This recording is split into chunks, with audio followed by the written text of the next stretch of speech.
Seguimos en El Observador TV en esta tarde de lunes. Nuestro próximo invitado es artista plástico y escritor. Y de esta manera le damos las muy buenas tardes y recibimos al señor Marcelo Aquistapache.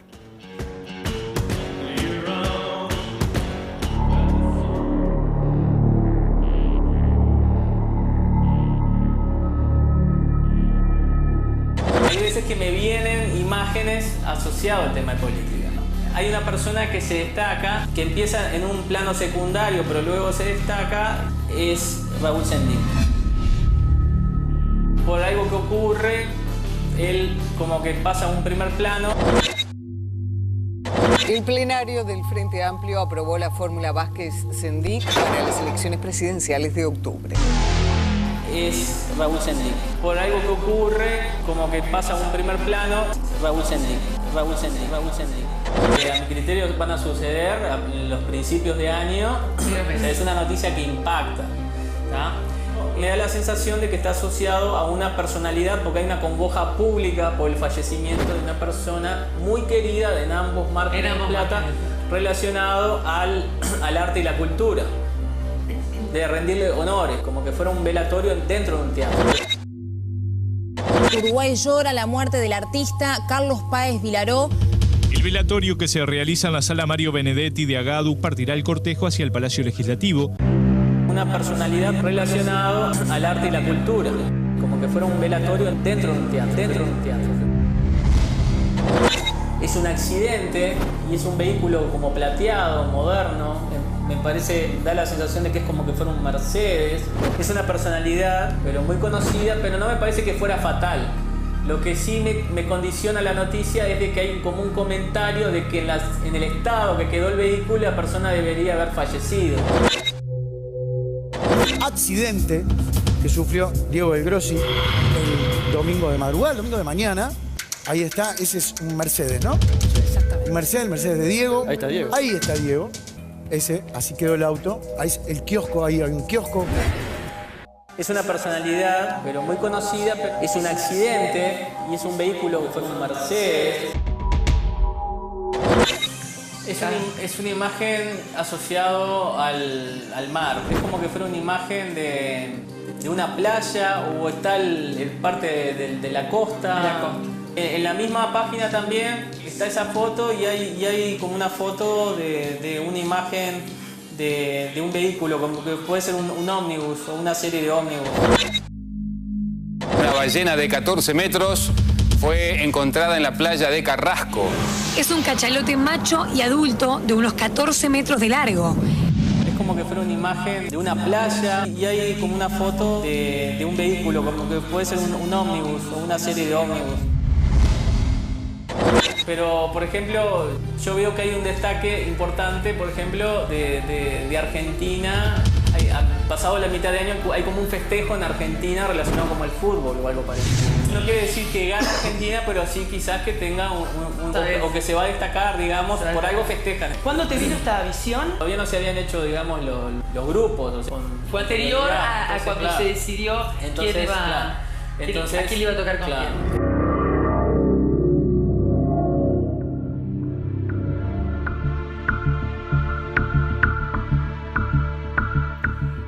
Muy buenas tardes al señor Marcelo Aquistapache. ¿Cómo estás? Muy bien. Bienvenido al Observador TV. Muchas gracias, un placer poder estar en tu casa y bueno, con toda la audiencia. Muchas gracias. Marcelo, ¿cómo arranca este don? ¿Cómo le decís vos? ¿Cómo lo definís? Bueno, siempre digo que en realidad creo que todos tenemos el potencial de desarrollarlo. En realidad está todo vinculado a nuestro cerebro primitivo, que viene a ser el subconsciente. Lo que ocurrió fue que el hombre primitivo, hace unos 6-7 millones de años, tenía una capacidad craneal de unos 500 centímetros cúbicos. Y el hombre moderno anda en el entorno de los 1500. Esos 1000 centímetros cúbicos de capacidad craneal es lo que ha sido el crecimiento del cerebro racional, o sea, es el que analiza, el que cuestiona y el que razona. O sea que hace 7 millones de años nuestros ancestros, con una pequeña capacidad craneal, o sea, esos 500 centímetros cúbicos que equivalen al tamaño del subconsciente nuestro actual, con ese cerebro no eran rápidos, no eran fuertes, ni eran inteligentes. Entonces, ¿cómo hicieron para sobrevivir en un entorno mucho más agreste, que estaban desnudos en medio de la sabana, o donde le tocaba vivir? Y esos individuos sin inteligencia lograron sobrevivir. Y lo que yo entiendo que lograron sobrevivir porque ese cerebro primitivo, entre otros sentidos, lo que tiene, por ejemplo, lo que es la percepción extrasensorial. ¿Y qué es la percepción extrasensorial? La posibilidad de adelantarse a los acontecimientos. O sea, si esos individuos percibían el peligro de una inundación, subían una montaña. Si venía algo tan simple como un chaparrón, se guarecían. Si venía un animal, iban hacia el otro lado. O sea, necesariamente se tenían que anticipar a los acontecimientos para poder sobrevivir. Lo que ocurrió es que toda la evolución apostó al cerebro racional, o sea, el hombre o ese individuo primitivo inventó las herramientas, con esa herramienta empezó a modificar el medio ambiente y toda la evolución apostó al desarrollo del cerebro racional, o sea, de hecho, cada generación nueva tenía 180.000 neuronas nuevas de inteligencia, por lo tanto, a medida que iba evolucionando el hombre, cada vez era más inteligente y eso le permitía inventar herramientas y empezar a modificar el medio ambiente. Y a su vez le hacía como perder esa percepción. Claro, el hombre de alguna forma, si llovía tenía techo, si hacía frío tenía abrigo, si venía un animal tenía una lanza y de esa forma toda la evolución apostó al cerebro racional. Y el subconsciente, que es el verdadero cerebro, el que nos mantiene vital, donde se generan los sentidos, quedó de alguna forma como disminuido y quedó en una especie como de reservorio, es como que fuera el disco duro de nuestra computadora. Y nuestra conciencia aprendió a estar más dentro del cerebro racional que dentro del subconsciente, que lo usamos como para ir a dormir, para que el señor racional descanse. Y todo ese potencial que nosotros tenemos está allí como dormido y no lo utilizamos porque la física tradicional en la cual nos manejamos, a mi criterio es totalmente vetusta y está todo más relacionado al tema de la física cuántica. O sea, el espacio y tiempo lo inventó el hombre para medir el paso del tiempo, pero en realidad, tanto acontecimientos pasados como acontecimientos futuros que aún no han sucedido, cuando sucedan van a generar una emisión de información y esa emisión de información, uno, si la utiliza, es capaz de obtener información de esos sucesos. Por lo tanto, por ejemplo, los animales, que se llama instinto animal, a cualquiera que tiene una mascota, sabe que los animales perciben, por ejemplo, algo tan simple cuando está por llegar alguien que ellos quieren, sin utilizar los sentidos que comúnmente uno piensa, qué oído que tiene este perrito o qué olfato que tiene, cuando en realidad no es ninguno de esos sentidos, sino que es la percepción extrasensorial que ellos aún la siguen utilizando. En realidad lo que percibe el animal es la presencia de esa persona que ellos quieren en determinados minutos y por lo tanto obtienen información de ese acontecimiento y se estimulan o se sienten contentos antes que la persona llegue. Y nosotros lo tenemos, pero como pensamos que la física no permite, ni siquiera intentamos desarrollarlo. Y ahí está nuestro error. Nos ponemos barreras. Y nuestras limitaciones. O sea, nuestro propio cerebro racional es el que nos limita y la propia física tradicional nos limita porque como pensamos que no se puede, ni siquiera hacemos el intento. Y ahí entiendo que están nuestras limitaciones y ahí es donde en realidad perdemos todo ese potencial, porque ese sentido está intacto y lo tenemos en el subconsciente, pero es como que esté dormido en la estantería empolvándose, porque no lo usamos, pero ese sentido está allí esperando que podamos descubrirlo. Marcelo, contame de los inicios de tu niñez. Recién decías el ejemplo de la mascota, sí, ¿no? Que dice qué oído. Y recuerdo varias veces contaste la anécdota de que ibas a abrir la puerta antes de que sonara el timbre. Claro, porque en realidad lo que es la percepción extrasensorial está hilvanado a los sentidos que conocemos. O sea, uno obtiene estímulos de los sentidos que conocemos, pero anticipándose, digamos, a los sentidos reales. Lo que me pasaba de niño, que siempre lo comento como una anécdota, es que mis padres pensaban que yo tenía problemas auditivos, porque en realidad después se dieron cuenta que no, pero yo, por ejemplo, iba a atender la puerta o el teléfono y cuando estaba llegando recién tocaban o yo abría la puerta y la persona estaba por tocar el timbre o iba al teléfono y cuando estaba llegando sonaba el teléfono.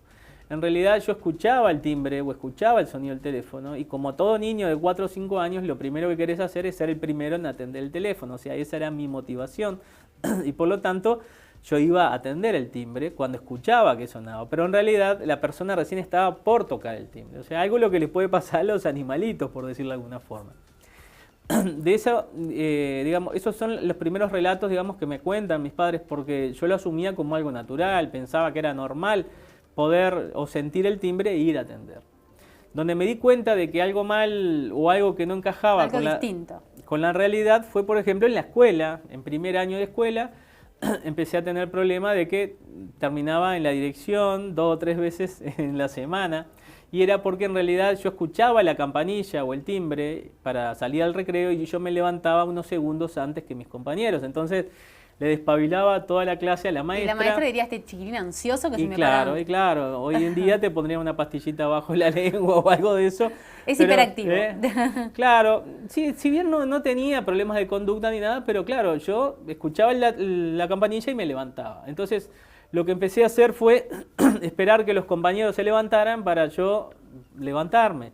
Y ahí entiendo que de alguna manera empecé a cohibir este potencial, digamos, como instrumentándome dentro de una sociedad, y dentro de esa sociedad la posibilidad de no poder adelantarse a los acontecimientos. Entonces siempre esperé que se movieran los otros para después poder moverme yo, porque si yo escuchaba lo que sentía, en realidad terminaba sancionado, por decirlo de alguna forma. Lo que hablábamos hoy, ¿no? Cómo la sociedad o el medio te va como limitando. Limitando, y sobre todo la misma educación, ¿no?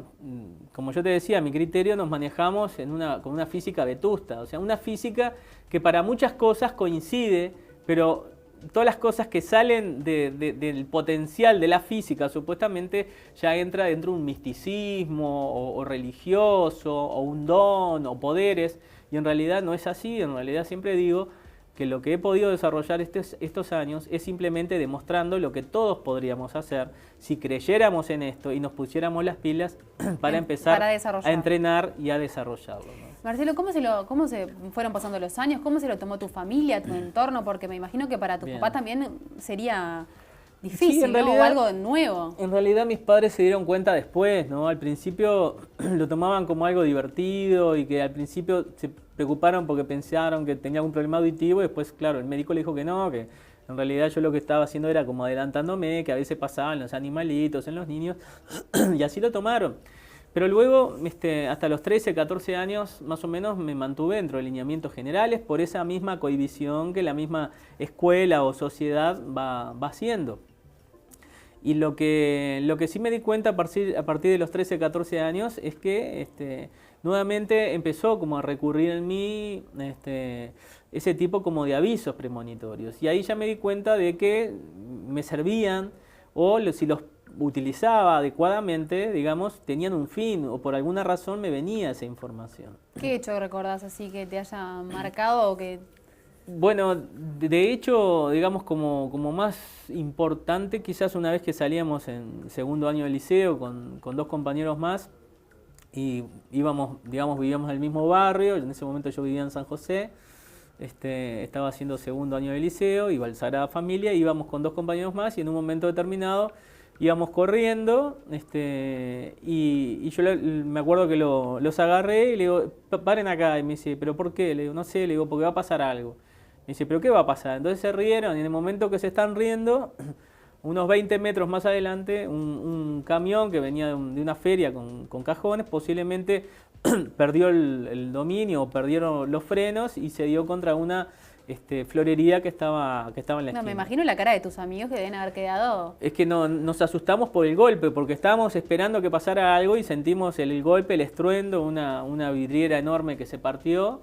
Y enseguida corrimos a ver qué había pasado, y yo después ahí sí empecé a sacar las conclusiones, ¿no? de que algo había percibido, y posiblemente si no hubiéramos parado, posiblemente estaríamos en esa esquina en el momento del accidente. ¿Y tus amigos qué te dijeron después de eso? No, digo, fue más la impresión de ver el golpe y el accidente, claro, como que se perdió de vista que vos les claro, de lo que había sucedido antes, ¿no? Pero ese tipo de cosas yo empecé a sacar conclusiones también. Incluso más adelante, en cuarto año, en Sagrada Familia, en San José, había un lugar, bueno, con telescopio para verlas, y había un grupo de astronomía, y en ese grupo de astronomía éramos 5 o 6 que estábamos, digamos, encargados de ir a hacer las mediciones todos los viernes, y una vez que hacíamos las mediciones pasábamos por el diario Los Principios, que era en ese momento en San José, y dejábamos lo que a nuestro criterio, según las mediciones, iba a ocurrir el fin de semana. Y bueno, y esa vez fui yo a hacer las mediciones, y tenían que venir 3 compañeros más, y no fue ninguno. Y bueno, yo hice las mediciones, y las mediciones me daban como que, bueno, que no iba a ocurrir, supuestamente, por la cantidad de humedad que había, etcétera, etcétera, no iba a ocurrir grandes lluvias ni nada de eso. Pero cuando voy yendo a 3 cuadras de ahí, que están Los Principios, me viene la información de que posiblemente el lunes haya lluvias intensas y vientos, y lo que hice fue, digamos, modificar lo que a mi criterio iba a ocurrir. O sea, no ocurrir. le diste bolilla a las máquinas, claro, y dijiste, acá siento otra cosa. Y bueno, y lo hice, y bueno, y el lunes justo hubo un temporal que era imprevisible y con vientos arrachados y que habían volado parte de techos y cosas en San José. Y el jueves, cuando tuvimos la clase de astronomía, bueno, el profesor preocupado que quién habían hecho. Entonces, bueno, no, fue él el que escribió, pues nosotros no vinimos, o sea que por un lado se desprestigiaron ellos porque no habían ido, por otro lado me marcaron como responsable. Y el profesor, bueno, 12.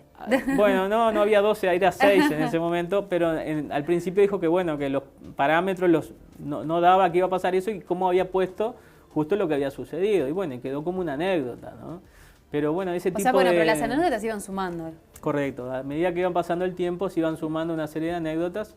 Y cada vez, digamos, me daba la pauta de que algo había. ¿No? Algo había Claro. y te daba la razón después el tiempo. ¿Sabes que me mencionaste San José? Y mi compañero Jaime Clara, que te dejó un saludo, me dijo, preguntale por San José Jaime, y preguntale por la escuela 46, ¿puede ser? Claro, sí. Yo tenía la escuela 46. Yo en realidad soy de Mercedes, porque la gente no va a entender nada. Soy de Mercedes, mi papá trabajaba en el Banco Comercial, era gerente. Entonces, a los 6 años fuimos a Durazno, que estuvimos 5 años en Durazno, y después fui a San José, y en San José hice sexto año de escuela hasta el 5.º año del liceo inclusive. Y en la escuela 46 quedaba enfrente a mi casa, yo vivía frente a la plaza, y haciendo cruz quedaba la escuela, y por supuesto siempre llegaba tarde, porque estaba tan cerca. Como estaba tan cerca, claro. A último momento levantarse. Claro, y ahí tuve el placer de tener de compañera de banco a Isabel, la hermana de Jaime. Con razón nos dijo Jaime, preguntale por la compañera de banco. Divina, y bueno, siempre tengo muy buenos recuerdos, ¿no? Me prestaba la goma porque yo siempre me olvidaba, pero con Isabel Clara, digo, muy lindos recuerdos estos años, y bueno, fue el año ese bisagra. O sea que estuviste muchos años en San José. Estuve 6 años en San José.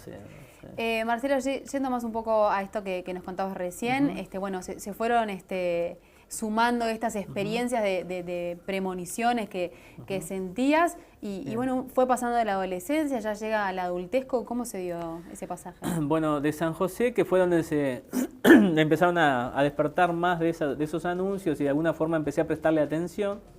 Yo también estaba trabajando mucho con la parte de arte, por ser artista plástico, y fue una etapa de mucho crecimiento. Fui con Dante Cola, aprender pintura, después también hice con Bernasconi cerámica en San José, o sea, desde el punto de vista estaba Nelson Romero, que aprendí mucho de él también, y después en el 84 a mi padre lo trasladan a Tacuarembó, entonces fui a Tacuarembó, hice 6.º año de Derecho allá en Tacuarembó, y en Tacuarembó entiendo que fue un poco, digamos, el puntal de todo esto para darle una forma, o una forma de comprenderlo, o una forma de controlarlo, y a mi criterio fue todo a través de la hipnosis.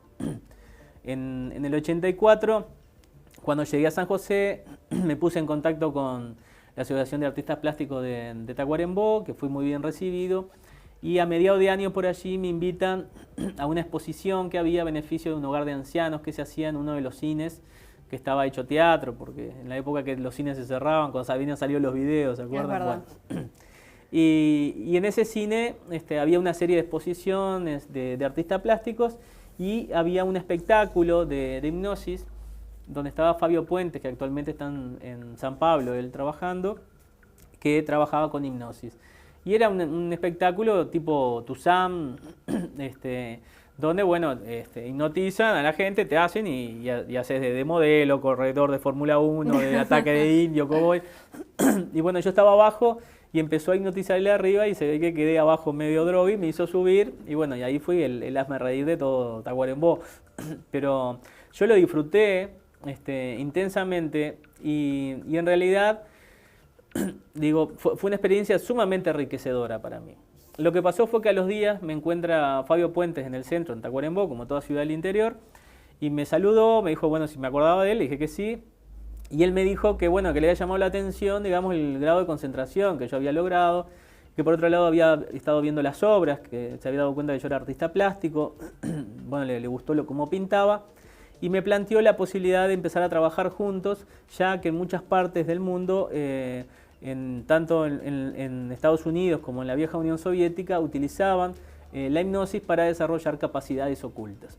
Y estas capacidades ocultas, digamos, que se aplica no solo a nivel de artistas plásticos, de músicos, de deportistas, y lo que te permite es, digamos, expresarte con el verdadero potencial que tenés adentro, sin trabas culturales, sin importarte el que dirán. O sea, como desarrollar tu lado artístico. Correcto, más libre, más potencial, más libre. Y fue ahí que a mí me pareció interesante. Yo había escuchado de la hipnosis, pero no sabía bien de qué era. Pero bueno, empezamos a trabajar. Yo tenía 17 años. O sea que eras muy chico todavía. Era muy joven, sí. Pero me atrapó y empezamos a hacer prácticas de hipnosis. Entonces, primero, por ejemplo, me acuerdo de los primeros ejercicios que hicimos. Me pedía que dibujara un árbol en estado normal y después en estado de hipnosis, que es una hipnosis leve, en estado de vigilia, que pintara el árbol, pero realmente como lo sentía en mi interior, sin trabas culturales. Y bueno, y la fuerza... Sin pensar que el árbol es verde. Sin pensar, sin utilizar esos criterios básicos que todos utilizamos para encarar una obra. Y la obra que salió tenía una fuerza increíble, un trazo totalmente diferente, hasta la firma era diferente. Pero lo curioso de esto, que después él toma los dos dibujos y los superpone contra un vidrio y coincidían las ramas y las raíces. O sea, era el mismo árbol, pero visto por dos ópticas diferentes. Y ahí me di cuenta del potencial que tenía, digamos, ese mundo interior o ese cerebro primitivo, que en realidad era el subconsciente al quien accedes. Más allá de las premoniciones, ¿cómo lo podías utilizar para desarrollarte como artista? Para desarrollar el arte. Y después lo que pasó fue que empezamos a hacer ejercicios de regresión, pero a momentos de mi vida, ¿no? Y en un momento determinado yo empiezo a describir un lugar, un auto verde, lo que era una Bature verde, veo a mi padre mucho más joven, a mi madre. Él me pide que dibuje esa escena y dibujo lo que puede ser un 0,58. Cuando veo a mi padre le digo, papá, ¿vos tuviste una Baturé así, así? Me dice, sí, dice, pero eso era en Mercedes, que teníamos una chacra. Dice, pero tú tenías 2 o 3 años. Me dice, es muy difícil que te acuerdes. Le digo, mirá, ¿te acordás del número de matrícula? Me dice, dice, no, pero la libreta la tengo por ahí, tendría que buscarla. Y bueno, a los días encuentra la libreta y terminaba en 0,58. Entonces, ahí me di cuenta de que había un material, de alguna forma, en ese subconsciente vivencial que no podemos acceder desde el punto de vista racional, pero cuando accedemos a él directamente, el potencial de información que está allí guardado y acumulado es realmente increíble. Y luego lo que pasó fue que yo estaba preparando los exámenes de 5º año liceo y empezamos a hacer también prácticas para estudiar en estado de vigilia, que es como una hipnosis leve que te genera una programación. En el momento que el profesor agarra y escribe el tema del pizarrón, empezás a recordar con lujo de detalle todo lo que leíste en una sola vez. Y realmente me empezó a dar resultados increíbles. Y luego también en 5º año estamos preparando los exámenes finales, estamos preparando con 2 compañeros los exámenes de literatura. Y en un momento ellos van a buscar unos bizcochitos, unas miniaturas que eran riquísimas, y yo me quedé solo y traté de aplicar lo mismo que hice hacia atrás, pero puse el día, hora y lugar en que tenía la prueba, dejé la mente en blanco. Adivinar las preguntas. Para ver si me podía adelantar el acontecimiento. Pero además fíjate que siempre son situaciones motivacionales de acuerdo a la edad, ¿no? Uno tiene 17 años, querés saber qué te van a preguntar. Las preguntas del examen. Tenés 5 años, querés saber quién está en la puerta. Y lo que hice fue dejé la mente en blanco y empecé a visualizar la clase, a los compañeros, y en un momento veo que entra la profesora, tropieza y los libros vuelan y se dan contra el escritorio. Y me llamó la atención porque no era algo que yo estuviera pensando, ni analizando, ni deseando, sino que era como que estaba viendo algo que iba a suceder. Y miro el pizarrón y veo un tema y 3 preguntas, entonces las anoto y empiezo a revisar y estaba dentro de las posibilidades del programa. Entonces cuando vienen mis compañeros les digo, miren chicos, vamos a estudiar bien todo, pero vamos a preparar bien este tema y estas preguntas. Me dice, ¿pero por qué? Bueno, vamos a hacerlo. Pero después les comento que la profesora iba a tropezar y se iba a caer. Y por supuesto lo que se corrió entre toda la clase de que la profesora iba a entrar, iba a tropezar y iban a volar los libros. Y el día de la clase, la profesora viene y todo el mundo estaba pendiente. No sé si fue que todo el mundo estaba pendiente o que el tema que la profesora tropieza y los libros vuelan y se dan contra él. Entonces todo el mundo, en vez de mirar a la profesora y ayudarla, me miraban a mí y se reían porque no podían creerlo. Y bueno, y cuando puso el tema y las preguntas coincidían. Y bueno, y ahí por supuesto me sorprendí y pensé que había sido todo producto de casualidad, pero luego al empezar a aplicarlo en otras situaciones, en un porcentaje enorme coincidían las cosas. Entonces me di cuenta de que había posibilidad, digamos, como de burlar al futuro y obtener la información, ¿no? Marcelo, ¿en qué momento te contactan, por ejemplo, ya más profesionalmente de la policía? ¿Recordás el primer caso que te contactaron para que tú puedas ayudar? Sí. En 1990, bueno, yo vine a Montevideo en el 85, empecé a estudiar abogacía y dibujo publicitario. Y seguí toda la parte de arte. Luego dejé abogacía en tercero, seguí con licenciatura en Ciencia de la Comunicación, que recién empezaba en la Universidad de la República. Cuando termino dibujo publicitario, empiezo a trabajar en publicidad y en el 90 pongo mi propia agencia. Y en el 91 me llama Fabio Puentes, que estaba en la oficina, me llama de que si podía ir a la casa esa tardecita porque había un caso de un niño, que el caso era de Jonathan Viera, un niño de 5 años que había desaparecido en Salinas, hacía más o menos una semana y no se sabía nada del chico.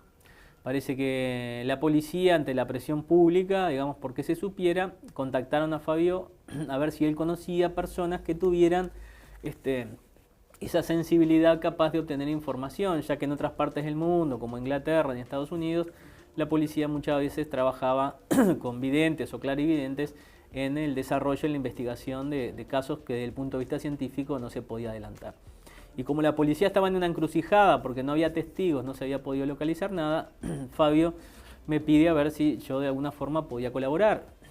Y a mí me llamó la atención porque era algo totalmente diferente para mí, porque yo nunca lo había planteado desde esa perspectiva. Más de las experiencias que había ocurrido, que eran como anecdotarias para mí y que me impresionaban, me llamaba la atención, pero nunca lo había aplicado, digamos, en un caso y menos policial. Bueno, resulta que llego, Fabio en ese momento vivía ahí en Uruguay 40, tenía un apartamento, llego y junto cuando yo llego también venían 5 o 6 personas más que él conocía, que entendía que tenían sensibilidad, porque él hacía grupos como de autosuperación con el tema de hipnosis, y había conocido en todos esos años a muchas personas con potencial, digamos, como para desarrollar eso. Y bueno, y allí, por supuesto, como te decía, la experiencia alucinante para mí, pero por otro lado, esa vergüenza de hacer algo que uno no sabía, porque en realidad yo no sabía cómo se aplicaba y qué iba a pasar. Entonces, y aparte un tema muy delicado. Y un tema muy delicado. Entonces nos sentamos en una mesa, Fabio sacó los diarios, sacó una foto del niño, había un comisario inspector, había un secretario, estaban los grabadores con las cintas grandes en medio de la mesa.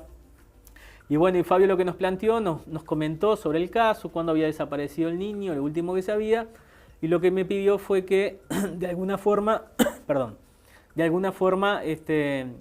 lo que íbamos a hacer como una regresión al momento en que el muchacho desaparecía y que tratáramos de ver cualquier tipo de información que saliera, aunque nos pareciera un disparate, la dijéramos. Entonces fue así que aquello parecía una macumba o una cosa rara porque hicimos la hipnosis, la regresión, y en ese momento nos agarramos de las manos. Por supuesto, digo que era una situación extraña, ¿no? Pero de alguna forma, bueno, traté de utilizar ese potencial y la forma en que yo había aplicado el método. Y cuando él empieza a hacer la regresión, yo simplemente dejo la mente en blanco y empiezo a describir lo que se me pegaba en la imagen. Y en un momento empiezo a describir que veo como una imagen aérea, como que fuera una especie de helicóptero, veo que hay un camino de tierra colorada, hay árboles, hay pinos, veo en una esquina que hay unos niños jugando, me puedo arrimar, veo que son 5, hay un niño que está al lado de un arco, el arco estaba conformado por una campera naranja y un pantalón azul, aquellos uniformes, aquellos conjuntos deportivos Bullet que había en aquella época. En un momento determinado veo que el niño, que está descalzo, que por eso no juega, cruza la calle y entra en una casa, sale calzado, asociado a esa casa me viene la imagen como de una virgencita. En ese momento que veo que cruza y se pone a jugar allí al fútbol, enseguida me posiciono como detrás de un hombre de unos 37 años, del pelo castaño largo, que está en una bicicleta negra y está viendo la misma ubicación pero desde otra perspectiva, y con una sensación o como un sentimiento de malicia hacia esos niños, ¿no? Inmediatamente abro los ojos porque me asusté con la sensación que sentí, y veo que todos me están mirando asombrados, ¿no? O sea, yo era el único que estaba describiendo toda esa situación. Bueno, lógico, me llamó poderosamente la atención todo ese cúmulo de informaciones, pero bueno, no dejaba de ser producto de mi imaginación.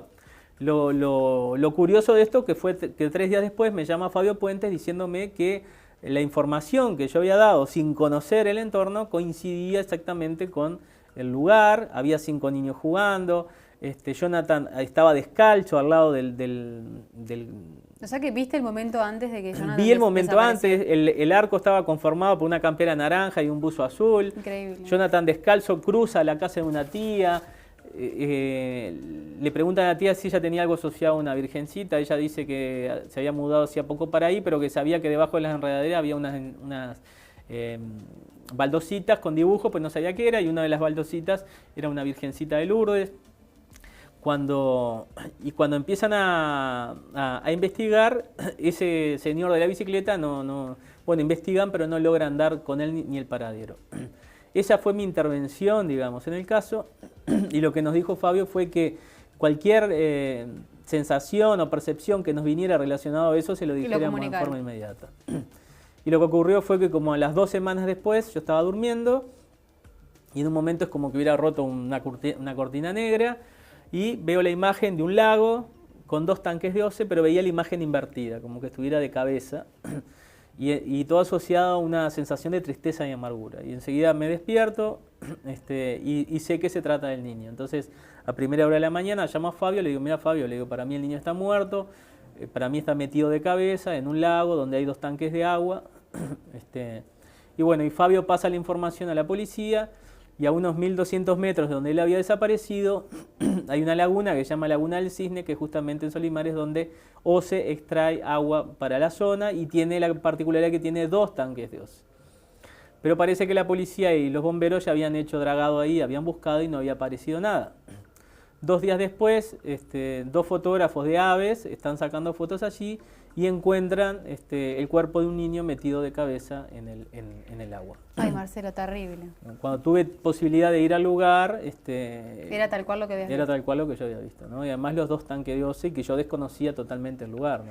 ¿Y cómo fue ese primer contacto con una sensación o con una visión tan terrible, ¿no? Porque hasta ahora eran unas preguntas, un examen, cosas cotidianas. Sí. ¿Cómo fue ese contacto con una sensación tan fea como es, bueno, la muerte? Ese contacto de la muerte. Ese contacto me sirvió de referencia para percibir la muerte a partir de ahí en otros casos, ¿no? O sea, una de las, como yo te decía, yo asocio todo esto a física cuántica.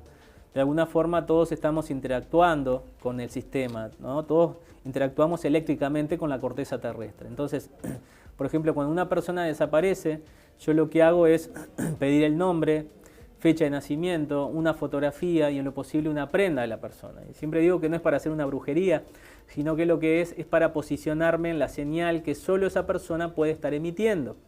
El hecho de estar vivos, estamos generando una emisión de información y esa emisión de información se transforma como una estática de información. Y cada uno tenemos un número específico de información. Por eso es que con el nombre, fecha de nacimiento, la fotografía y la prenda... Simplemente con esos datos vos... Yo sé que la persona, solamente esa persona puede estar generando esa información. Entonces, lo primero que hago es tratar de posicionarme en el lugar que está la persona y si la persona está fallecida, cuando tú tocas la prenda, te genera un desprendimiento de energía, que es como que una corriente eléctrica que te va de la base de la nuca hasta la espalda, o sea, vos que asociado te das cuenta en el momento si a la tristeza persona... y amargura. Sí. El 95% de las veces coincide. Si yo me genera el desprendimiento es porque la persona está fallecida. Y depende, y luego vas como puliendo eso. Entonces yo ya definí, digamos, 3 tipos de muerte. O sea, cuando una persona está fallecida, tú tocas la prenda y te genera un desprendimiento. Por ejemplo, la muerte natural es un desprendimiento como leve pero constante, asociado a tristeza y amargura, y se ve todo en tonos de ocres, y muchas veces visualizás el entorno y las características, ¿no? También, por ejemplo, muerte por violencia, lo que haces es, te genera el desprendimiento, pero es como son como emisiones constantes y aflojan, constante y afloja. Y te vienen imágenes a color y en movimiento, y muchas veces obtenés imágenes o información de la víctima y del victimario. Te viene asociado. Eso cuando una persona que fue por ejemplo, un asesinada con homicidio, violencia. correcto. Y después, por ejemplo, el más intenso y el más drástico y el que te deja, digamos, más carga negativa, por decirlo de alguna forma, cuando persona desaparece y tocas la prenda, te genera como una electrocución, digamos, una cosa así, es el suicidio. El suicidio, por determinada razón, tiene una carga muy negativa, y cuando tú tocas la prenda, peor que la violencia, porque la violencia es intensa y baja, y el suicidio es intenso completamente. Y muchas veces ¿cómo haces vos para no quedarte con eso? Revivís la situación o la muerte de la persona. O sea, o sentís el momento, si se ahogó en una laguna, el momento que traga las algas, si se ahorcó, el momento del balanceo. ¿Llegás a sentirlo? Lo sentís, y de hecho muchos casos son increíbles después como coincide, ¿no? Me acuerdo de un joven en Maldonado que había desaparecido, no se sabía de él, la carga de intensidad, desprendimiento, y yo veía un cartel de agroquímicos con un movimiento pendular, y desconocía de qué se trataba y no entendía de qué se trataba, y resulta que a los 2 días lo encuentran, lamentablemente se había ahorcado y estaba en el Parque El Jahuel, y a 50 metros enfrente había un cartel de Isusa con el dibujo que yo había dibujado. O sea que posiblemente lo que yo obtuve fue la imagen que él estaba emitiendo, que era la imagen del cartel con movimiento pendular. Y así me ha pasado en cientos de casos, ¿no? ¿Cómo haces para elegir los casos? Digo, esto para vos no es un trabajo. No. Yo lo que entendí desde un principio es que no debo cobrar por colaborar. Entonces lo que hago es selecciono los casos. Porque digo, si hicieras todos los casos que se te acercan, me imagino no, que terminás... porque te llaman por un perrito, por una lechuza, por un gato, por perdieron el paraguas, perdieron la billetera, perdieron... Claro, no, es que la tarjeta, sí. perdieron... entonces lo que hago es selecciono y al seleccionar me tomo digamos, como no cobro, selecciono el caso. Y lo que hago, lamentablemente, es seleccionar siempre los casos que está la vida humana en juego, claro, o una persona desaparecida por las características. Bueno, me imagino familias que deben de llamarte desesperados. Familias desesperadas, hay veces que saben que la persona está fallecida, pero quieren encontrar el cuerpo para poder darle sepultura. Y los casos son increíbles. ¿Y cómo convivís con eso? Porque es como un dolor constante, ¿no? Si bien es un dolor, yo entiendo que estoy ayudando, y por otro lado también tengo muchos cables a tierra, ¿no? O sea, soy padre de familia, tengo 4 chiquitos, escribo, pinto, aparte trabajo, y entiendo que, y siempre me sorprendo porque digo, si bien a veces estás en casos complejos, la posibilidad de salirme, de meterme y salirme del tema. Y eso, tenés requiere... esa posibilidad de desconectarte y no estar constantemente recibiendo información. No, si no terminarías enchalecado. Imagínate que estés recibiendo información de todo.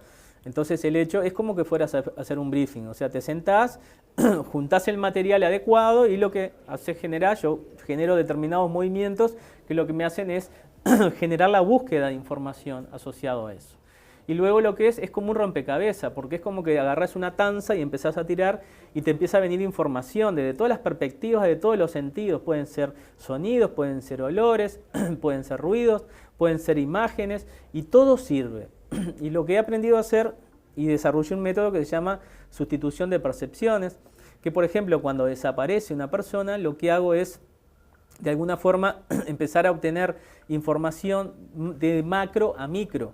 Y luego lo que se hace es, con esa información, es ir a sustituirlo en el campo científico, porque es la única forma de algo que sea producto de tu imaginación, que tenga un correlativo científico, para que tenga un sentido en una búsqueda policial, por ejemplo, o en una búsqueda de una persona desaparecida. Y la mayor parte de las veces las coincidencias son increíbles. Aunque yo no conozca el entorno, los lugares que describís te permiten ubicar un lugar, y ese lugar va sustituyendo de macro a micro y terminas provocando una búsqueda científica y encontrás un testigo, encontrás a alguien que vio algo, o muchas veces encontrás el cuerpo de la persona o una prenda de la persona que permiten hilvanar y continuar con la investigación científica. Marcelo, decís, tengo mis cables a tierra, tengo mis hijos, mi familia, no sé, yo pienso como mamá, ¿no? Que me gustaría como saber todo lo que va a pasar para que no le pase nada a mi hijo. ¿Cómo se maneja eso cuando tenés hijos? Bueno, posiblemente sea como una defensa natural, ¿no? A mí me pasa lo que a todo el mundo, o sea, lamentablemente, digo, a veces tenés algún accidente o alguna cosa, o se te cae un hijo, se te golpea, se te lastima. Sí, cosas cotidianas cosas que cotidianas, no tienen por qué ser de gravedad. Posiblemente sea también como una defensa natural, ¿no? Puede parecer fantásticos a muchos, pero sería terrible saber lo que te va a pasar en forma inmediata y no vivirías. Entonces, en definitiva, lo que hago es aplicarlo en determinadas circunstancias donde sé que puedo ayudar. Bien, estás trabajando actualmente con grupos, ¿verdad? Con hipnosis, para personas con adicciones. ¿Cómo es ese trabajo? Bueno, en realidad el tema de la hipnosis es la posibilidad de acceder al subconsciente. Como yo te explicaba, viene a ser el cerebro primitivo del hombre, que viene a ser el disco duro donde se guarda la información. Lo que ocurre es que las adicciones son generadas por el cerebro racional, que es ese cerebro que ha tenido el control los últimos millones de años y es a quien le dirigen todas las adicciones. O sea, los productos adictivos, cigarro, alcohol, drogas y algunas comidas o algunas adicciones como algunas bebidas colas o harinas, por ejemplo, están dirigidas al cerebro racional. Y básicamente nuestro cerebro funciona eléctricamente. Entonces, por eso es que es muy difícil dejar una adicción, porque la información que se coloca en la estantería, o sea, en ese disco duro, es colocada por el cerebro racional, pero el que la coloca allí es el subconsciente, que es como una especie como de bibliotecario esclavo del señor racional que hace todo lo que él le dice. Por eso es que las personas no pueden dejar la adicción, porque toda la información negativa de la adicción nunca es colocada por el cerebro racional en la estantería donde él hace el borne positivo, claro. Por lo tanto lo manda, todas las cosas negativas de la adicción las coloca en trastos viejos. Entonces, lo que yo hago a través de la hipnosis, en una sola sesión, por ejemplo, tenemos más de un 75% de efectividad en dejar el cigarro. ¿En una sola sesión? En una sola sesión. Y en el caso del alcohol es casi el 90%. Es increíble el caso del alcohol. Y en el caso de la ludopatía también es increíble. Y en el caso de las drogas también es increíble. Y una cosa increíble es la comida. Por ejemplo, a través de la hipnosis para adelgazar. Y lo que se hace es se sustituye la información de todas aquellas cosas que te gustan y te engordan, de tal modo que ves una pizza con mozzarella como ver una baldosa, o una bolsa de bizcochos como ver una bolsa de piedra. El mismo poder de voluntad pasan a ser parte del paisaje. Y lo mismo ocurre con las adicciones. Yo lo que hago, accedo al subconsciente a través de la hipnosis, que no tiene nada que ver con lo que uno se cree, que te dicen bien dormido, te desmayas y te olvidas del mundo. En realidad, uno siempre está consciente escuchando lo que dice. Lo único que pasás del cerebro racional al subconsciente. Y el subconsciente, que es un niño inocente, se cree todo lo que le decís. Entonces yo lo que hago, le modifico la información que el cerebro racional utiliza para estimular la adicción. Entonces, donde había un positivo, le coloco un negativo. Entonces, cuando el cerebro racional toma el control, va a buscar la información positiva y se genera un cortocircuito. Y la persona se enfrenta a la adicción y es como que nunca lo hubiera probado. Bien, ¿y cómo te llevas con esta tarea? Bueno, y la verdad que fascinado, porque digo, por supuesto, en esto sí cobro, pero es una forma también de ayudar y los resultados son notorios. ¿Dónde lo estás realizando? Yo trabajo en forma particular y también se están haciendo grupos en el Ateneo de Montevideo. Aquellas personas, por ejemplo, que están interesadas en dejar una adicción, se pueden comunicar al 2-901-7011 o pueden enviar un mail a ustedpuedeya@hotmail.com y allí van a tener una respuesta inmediata y le van a decir, digamos, qué día y qué hora, digamos, hay grupos para diferentes adicciones. Marcelo, cuando te presentaba decía escultor, escritor, tercera edición ya del Enigma del Rosario. Sí, en realidad este libro yo lo edité en el 2010, está basado en una historia real, que es la desaparición de un seminarista en 1953 en la Capilla Santa María en Melilla. Y bueno, a raíz de esa historia me puse a investigar y bueno, terminé novelando.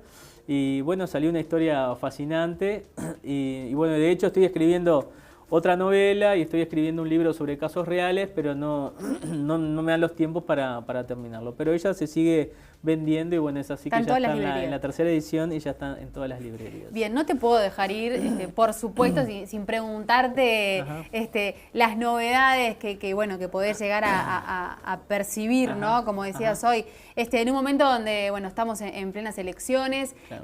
Las encuestas están peleadas. Marcelo, ¿vos ¿percibís quién va a ser nuestro futuro presidente?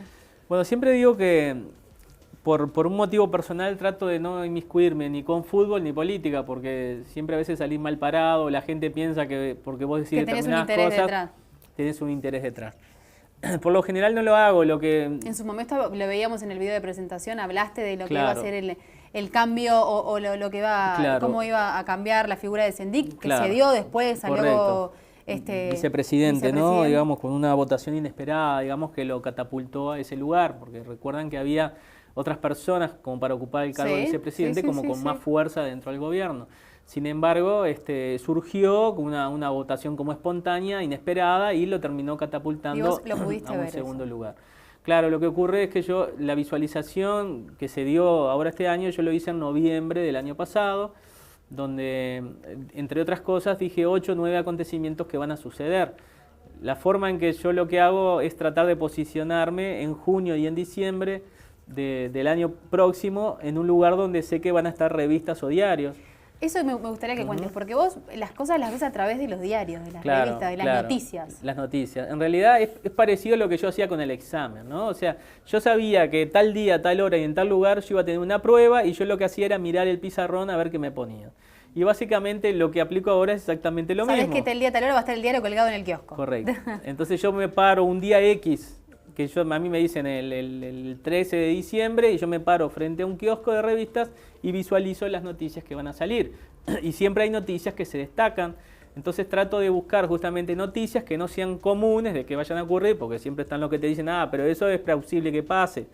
Entonces busco noticias que salgan de lo común, que tengan un contexto específico, hago una interpretación racional, que a veces es donde me puedo llegar a equivocar, pero en general las noticias coinciden dentro de los parámetros, de los tiempos que hablo, y estamos hablando de más de un 90% de ¿Y si hablamos del 1 de marzo del año que viene? ¿A quién vemos? Bueno, lo que yo decía en esa revista, en las notas que me hicieron en noviembre del año pasado, es que a Sendik yo veo que se destaca, que va a llegar a un segundo lugar, o sea, como vicepresidente, y lo que veo más adelante es que por alguna razón él accede como a un primer lugar. Y hay una persona calva del Partido Socialista que está como secundando. Posiblemente se trata de Martínez. Y posiblemente... De Daniel Martínez. Daniel Martínez, ¿sí? Posiblemente sea Vázquez, Sendik y Martínez a la intendencia. Luego, o sea que ves a Tabaré Vázquez como presidente, Saúl Sendik por la interpretación vice, que hago, y a Daniel Martínez en la intendencia. Por la interpretación que hago, sí, ¿no? En el caso de Sendik incluso lo veo como... por momentos en el primer lugar. Sí, y incluso como que hay mucho respeto por el entorno político con él, ¿no? Por cómo viene haciendo el manejo.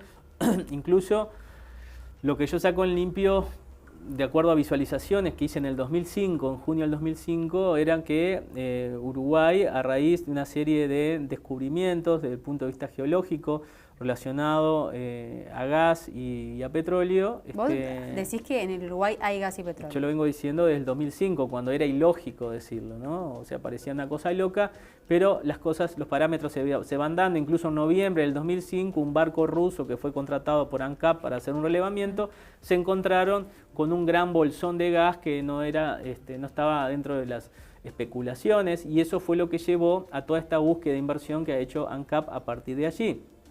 De hecho, a mi criterio, el año próximo es un año de confirmaciones de existencias, no solo de gas y hidrocarburos. Claro que luego llega un parámetro de búsqueda, no quiere decir que lo saquen el año que viene, pero ya se viene... Para vos se encuentra, se localiza. Se encuentra, se localiza y permite a Uruguay cambiar la matriz energética y permite a Uruguay, digamos, tener... Sí, sería un cambio para el país, pero... Increíble. Y lo que a mi criterio...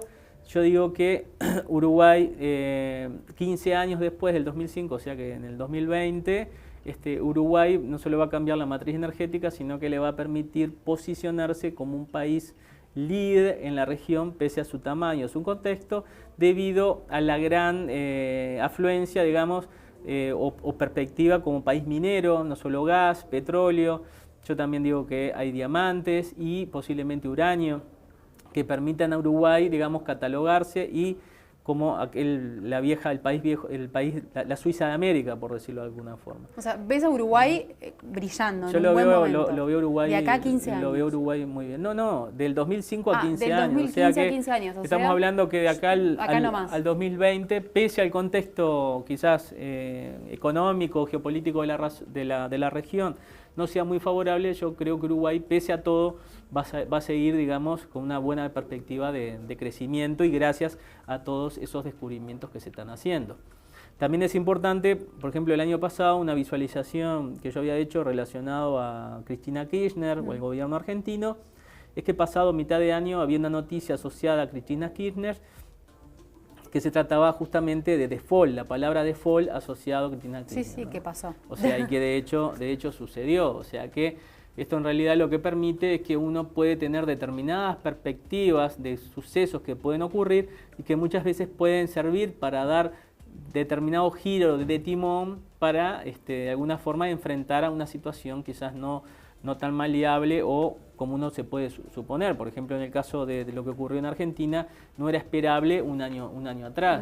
Si bien no venían bien las cosas con Argentina, pero la palabra default no se manejaba hasta que surgieron los fondos buitres y todo se dio rápidamente. Y la palabra default... O sea, un año antes lo viste. En noviembre del 2013.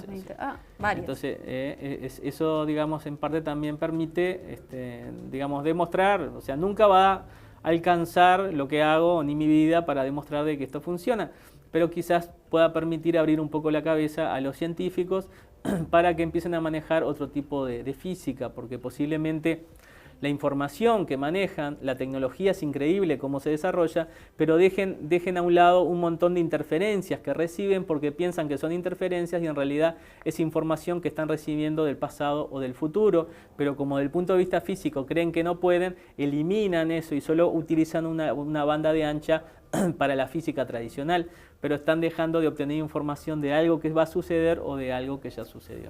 Marcelo, ha sido un placer tenerte en El Observador. Realmente muy interesante todo lo que tenés para contarnos. Muchas gracias. Gracias a ustedes. Muy bien, nosotros continuamos en El Observador TV después de esta gran entrevista, con todas estas premoniciones que nos dio Marcelo. Hacemos una pausa, luego viene Ana Pais con todas las novedades de lo que será mañana la presentación del iPhone.